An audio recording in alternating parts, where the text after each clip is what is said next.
Bismillah walhamdulillah wassalatu wassalamu ala rasulillah sallallahu alayhi wasallam.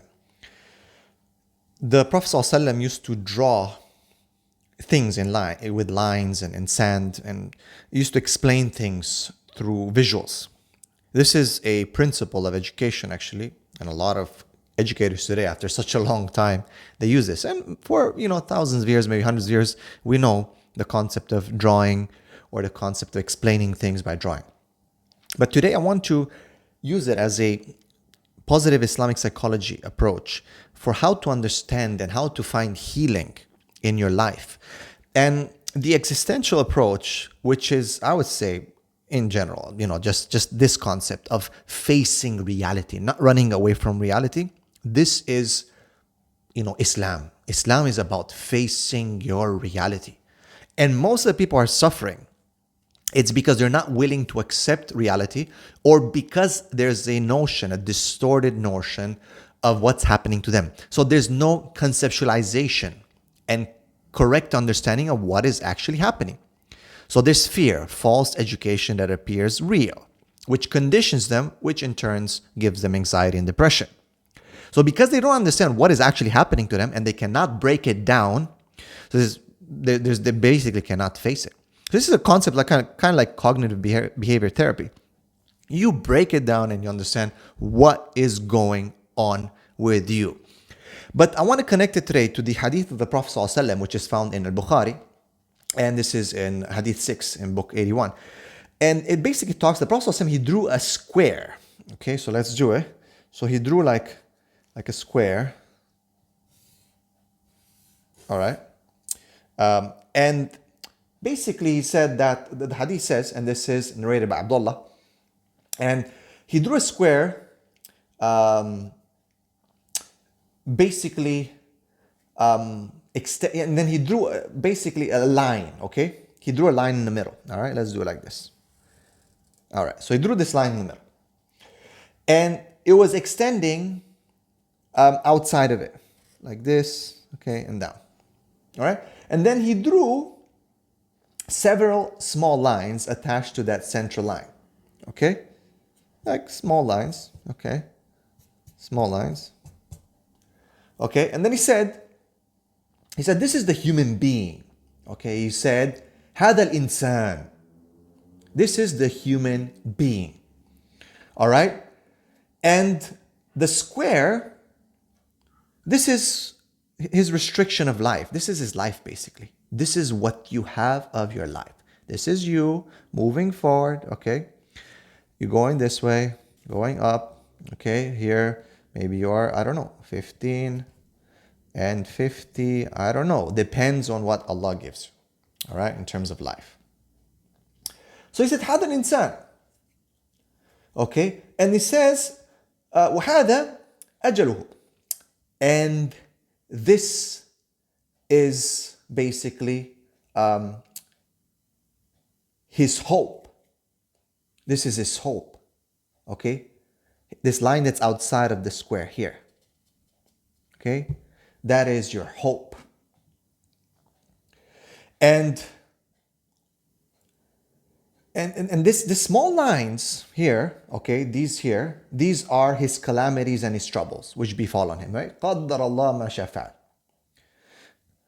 One is gonna miss him, one is gonna hit him.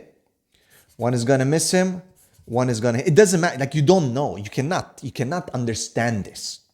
You don't see the details of how things happen. So people usually ask, why? Why me? Why, right? So some will come. It doesn't matter. Even if whatever you do, it's going to happen. It will hit you. All right? It will hit you. This is your hope here. It's outside. This is what your hope is. All right? So, what is here though? What happens here? What is this? So this is his life. This square is his life. This is his hope. What you want to achieve. I wanted to do this. I wanted to do that. I wanted to become this. I wanted to marry this one. I wanted to do that.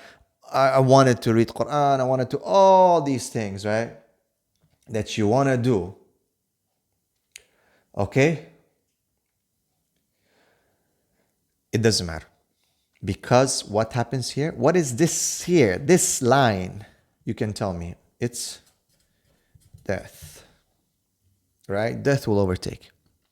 So all the hopes and all the plans, and no one's saying that you shouldn't make plans. The Prophet ﷺ said that's where it is. The plan is there. But what I want you to focus on is this point here. Life will stop. I don't know how long. 50 guys? 60? What are you going to 70? Come on, 100? Let's see. Maybe, maybe not. Who knows? And you have all your plans here. Everything is here. House and this and that. And those hopes always go. Maybe you're here at 70 and you still haven't achieved it, but you still hope that, hey, maybe you're going to do this. Non-Muslims think they're going to win the lotto, right? So you see these people in their 80s and 90s still playing the lotto, still going to the casino. They're on breathers, subhanAllah, and carrying their oxygen things with them. They're still going to casinos. And then death comes in and stops all that. The spoilers of all hopes and pleasures. It doesn't mean you don't hope for life. You have to hope for things. But what I want you to focus is on, when people go through difficulties in life, people have trauma, they always ask why. Even that more, why me? Why me? Why me? And let's go back inside our life though. This one hits, this one misses. And you don't know. This one hits, maybe this one misses. You don't know. You don't know what will miss you and what will hit you. But if you understand this concept and you understand that, hey, this line will catch up with you sooner or later. Some people will be here. Some people here. One of these things will hit him and stop, and everything that extends past is gone. When you understand that, just the concept, that's just this general concept, then you see, well, wait a second. I cannot do anything other than do my best. So people are stuck. People are stuck in 9-to-5 jobs, 9 to 5, the rat race. People are worried all the time. People cannot understand what's going on. Why me? Why do I have to suffer? But when you conceptualize this and you understand this, you make the best out of this time. And you accept that, hey, you know what? Something hit me. I don't know. Some people lose their children. Some people have cancer. Some of my clients have both. Allahu Akbar, how much ibtila and ibtihan that people go through. The question is, what can I do? Well, you can only do your best. And when you understand the concept, life is different. Remove yourself from the effect of these things to affect your mind, to always question yourself as to why me? Meaning like you're the only one who's being hurt. You're the only one who's suffering. You're the only one who, because shaitan makes you feel like that. If you succeed to understand this, that already many things have missed you, so how are you counting just the things that hit you? And be thankful. That's internal happiness. And this can help you with a proper counselor, someone to help you to go through this, can help you get over your trauma. Because when you understand why you are where you are, and you answer that question, why me? Not in a point of questioning Allah, but in the point of asking a question, like the angels did. قالوا أتجعل فيها ما يفسد فيها ويسفك الدماء الآية. They wanted to know versus questioning. There's a difference. So when you ask that question, why me? To understand your purpose in this dunya, in this life, and to understand this square and this, what's happening to you on those lines that are hitting you or missing you, then you will find, guess what? What will you find? What will you find? You'll find not only peace, internal peace, but you'll find the purpose that you have in this life. Inshallah.